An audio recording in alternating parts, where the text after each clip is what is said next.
everyone! Welcome to Rimarbin Cooking Lifestyle. Ngayong araw, magluluto tayo ng kalderetang manok para may pangulam naman ang ating mga katrabaho. Una nating gagawin, maghiwa muna tayo ng sibuyas or onion. Maraming sibuyas, mas sarap ang ating potahe. Gumamit tayo dito ng maraming sibuyas. Ayan, hiwain lang natin ng maninipis.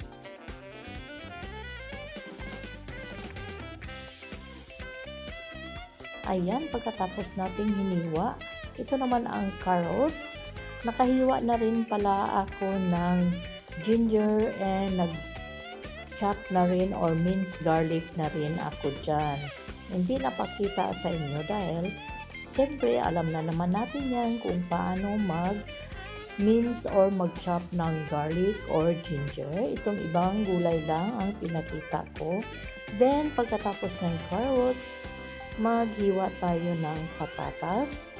Ang patatas is i-cubes lang natin ng malalaking hiwa or malalaking cubes.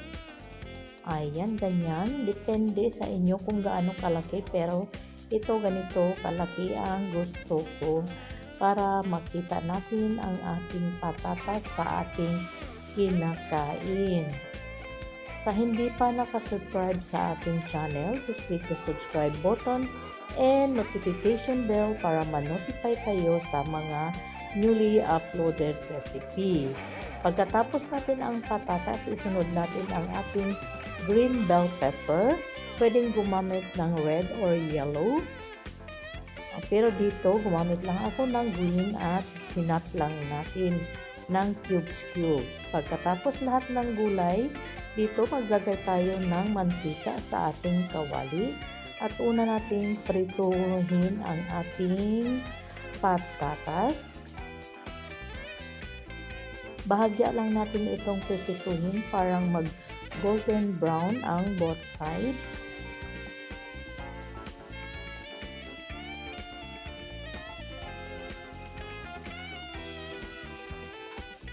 Yan, at ihalo-haluin para magpareho. Then pagkatapos, pag ganitong kulay na, ating hanguin at ilagay sa ating kitchen paper para matanggal yung kanyang excess oil. Then isunod natin ang ating carrots. Bagya lang din natin yan siyang ipiprito para hindi masyadong malata kaya pagluto natin. Mga half cook lang. Yan, ating imekos-mekos, halu-haluin. Then after 1 minute, isunod natin ang ating bell pepper. Atin lang din siyang iprito ng 1 minute. Ayan, halu-haluin, imekos-mekos para labas ng yung kanyang aroma or magandang halimuyak na amoy. Pag ganito na, pwede na natin yan siyang hanguin. Ilagay din natin siya sa ating kitchen paper para matanggal yung kanyang excess oil. Pagkatapos natin natanggal ang ating mga gulay, isunod natin iprito ang ating manok. Ang ating manok is hiwa na ito at nahugasan, nalinisan ng maliliit. Tapos, atin lang siyang hiniwa ng maliliit. Ayan.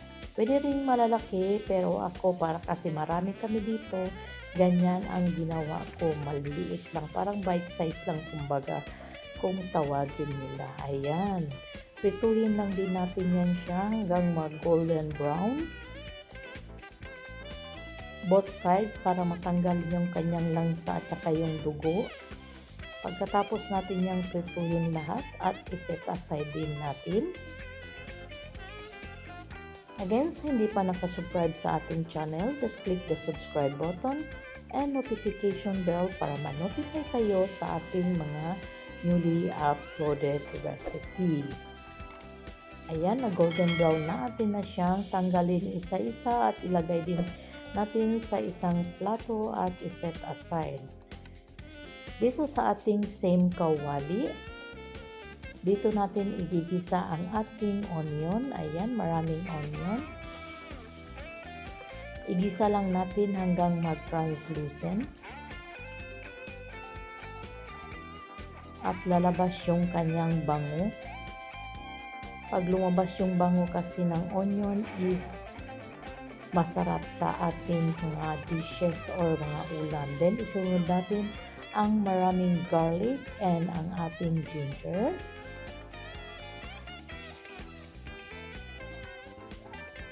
Then atin lang din silang isaute hanggang mag-golden brown or mag-caramelize. Ayan, and mekos-mekos lang natin. Pagkatapos na nating ma-saute ang ating onion, garlic, and ginger, ilagay ulit natin ang ating napritong manok. Ayan.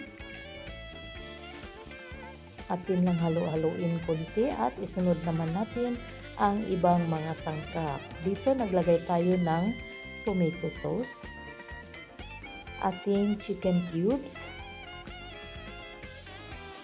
paminta, ating salt, ating patis. Thai patis ang ginamit ko dito. Ating seasoning granules, optional lang yung seasoning granules natin or tinatawag nating MSG or sa kilala na Ajinomoto. Pero pag ayaw nyo ng Ajinomoto is optional lang naman. Lagyan natin ng konting tubig yung pinaglagyan ng tomato sauce at ilagay natin dyan. Then isimmer lang natin ng ilang minute hanggang kumulo. Pagkatapos, isunod natin ilagay ang ating patatas, ang ating mga piniritong gulay, carrots at saka ang bell pepper.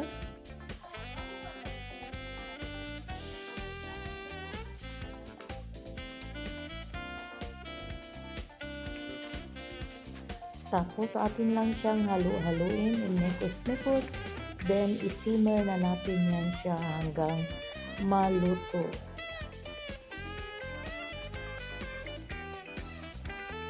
Mekos-mekos lang natin. Pagkatapos, ating takpan at isimmer ng ilang minuto. Pero, once in a while, atin yan siyang i-check para hindi masunog yung ilalim. Ayan. Ating halu-haluin kasi ang sauce is pag natuyo, pangit yan siya. Magiging mapait.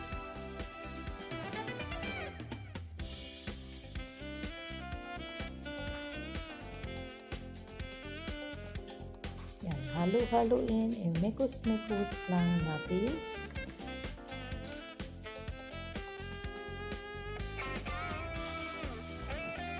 Sa puntong ito, maglagay tayo ng gata. Mas masarap gumamit ng kakang gata, pero ako gumamit ako ng gata sa lata dahil wala naman tayo ditong fresh na coconut or niyog. Kaya yan lang ang ginamit ko, ang nasa lata. Pero masarap rin yan siya kasi malapot yan. Then isimmer lang natin ng ilang minutes hanggang kumulo lang siya.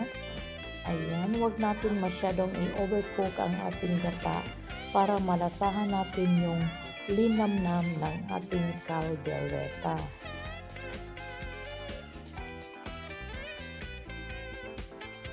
Then, maglagay tayo ng cheese. Pwedeng gumamit dito ng cheddar cheese. Ang ginamit ko is mozzarella cheese kasi wala akong ibang quick melt na cheese. Yung mozzarella lang ang may available sa aking kitchen. Kaya yan ang ginamit ko. Pero masarap man din yan. O diba? Sa itsura pa lang is ulam na yan. Imekos-mekos lang natin and ready to serve na ang ating kalderetang manok. Yan, ilagay na natin dito sa ating serving plate. Ayan, o diba? creamy ang ating kalderetang manok. Ayan, sana'y nagustuhan nyo ang ating inihandang putay sa araw na ito. Maraming salamat. Bon appetit. Thanks for watching. Bye-bye. God bless and be safe all. Keep safe.